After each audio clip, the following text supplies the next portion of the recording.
मुख्यमंत्री एकनाथ शिंदे यांच्या वाढदिवसानिमित्त सांगली जिल्हा शिवसेनेकडून अनोखी भेट देण्यात आली आहे। एकनाथ शिंदेंचा राज्यातील पहिला पुतळा उभारण्याची घोषणा शिवसेनेकडून करण्यात आली आहे। सांगली जिल्हा शिवसेना शिंदे गटाकडून जिल्हाप्रमुख महेंद्र चंडाळे यांनी ही घोषणा केली आहे। नेत्यांचे पुतळे त्यांच्या निधनानंतर उभारले जातात, मात्र त्यांच्या हयातीमध्ये पुतळा उभारण्याचा निर्धार करण्यात आला।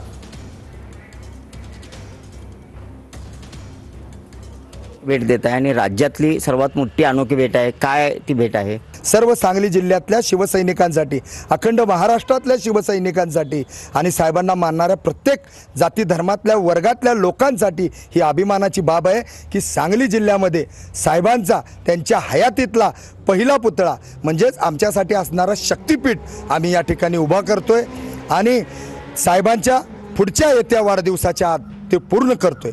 कारण खऱ्या अर्थानं माणसाचं कौतुक त्याच्या हयातीत झालं पाहिजे, त्यांच्या कार्यकौशल्याचं कर्तृत्व, त्यांच्या नेतृत्वाचं कौतुक हे त्यांच्या हयातीत झालं पाहिजे।